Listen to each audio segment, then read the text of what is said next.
નમસ્કાર દર્શક મિત્રો, આપ જોઈ રહ્યા છો વીએસ ન્યૂઝ। સમાચારમાં વાત કરીએ તો રાજુલા શહેરમાં વૃક્ષારોપણ કાર્યક્રમ યોજાયો। સમગ્ર વિગતની વાત કરીએ તો રાજુલાના તળાવ પાસે આવેલ અંબાજી માતાજીના મંદિર તથા કાળ ભૈરવ દાદાના મંદિરના ગ્રાઉન્ડમાં રાજુલા મહંત શ્રી ભાવેશ બાપુ ગોંડલિયા તથા ભક્ત મંડળ ચિરાગબી જોશી દ્વારા આયોજિત વૃક્ષારોપણ કાર્યક્રમ યોજાયો હતો। पर्यावरण बचाओ अभियान अंतर्गत एक वृक्ष माँ के नाम तथा बगदाणा धाम द्वारा अने राजुला विश्व हिंदू परिषद द्वारा वृक्षारोपण करवामां आवी रह्युं छे। जेमां आजे वृक्षारोपण कार्यक्रम योजायो हतो, जेमां भक्त मंडळ राजुला विश्व हिंदू परिषद शाळाना बाळको सहित लोको जोडाया हता। महंत श्री भावेश बापू गोंडलिया तथा चिरागबी जोशी, मशरूभाई, बळुभाई, सुरेशभाई मकवाणा, शिक्षको, बाळको जोडाया हता। महंत श्री भावेश बापू गोंडलिया द्वारा जणाव्युं हतुं के बधा लोको वृक्षारोपण करशे तो गरमी ओછી પડશે અને મશરૂભાઈએ જણાવ્યું હતું કે વૃક્ષ ઉછેર વધુમાં વધુ ધ્યાન આપવાથી હરિયાળી બનશે। અને પૂર્વ પ્રમુખ નગરપાલિકાના ચિરાગબી જોશી દ્વારા જણાવ્યું કે દેશમાં મા કે નામ વૃક્ષારોપણ કાર્યક્રમ અંતર્ગત તથા બગદાણા ધામ દ્વારા રાજુલા વિશ્વ હિન્દુ પરિષદ દ્વારા વૃક્ષારોપણ કરવામાં આવી રહ્યા છે, ત્યારે આજે રાજુલા શહેરમાં વૃક્ષારોપણ કાર્યક્રમ સફળ થયો છે। તો આવા અવનવા સમાચારો જોવા માટે જોતા રહો વીએસ ન્યૂઝ। મારું ગામ મહાન ભાવેશ બાપુ ગોંડલિયા રાજુલા।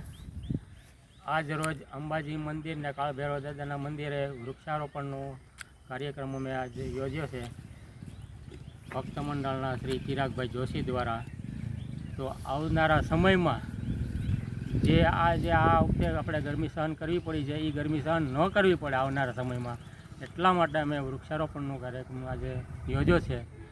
તો અમારું આ બધું કાર્યક્રમ જોઈને પણ બીજા લોકો પણ પ્રેરણા લે એવી અમારી શુભેચ્છા છે અને અમારા આશીર્વાદ છે। જય સિયારામ।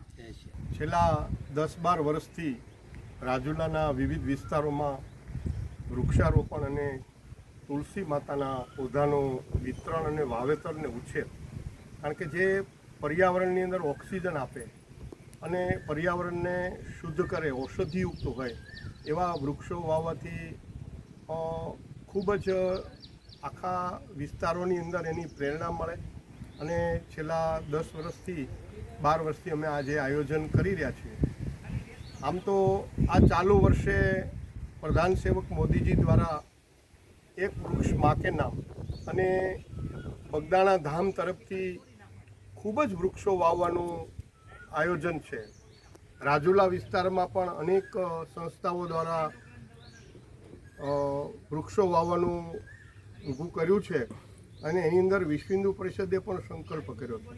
જેવામાં અમે રાજુલા તળાવ પાસે અંબાજી મંદિર અને કાળ ભૈરવ દાદાના મંદિરના સાનિધ્યમાં વધુ વૃક્ષો વાવેતર થાય એવું આયોજન આજે કર્યું હતું।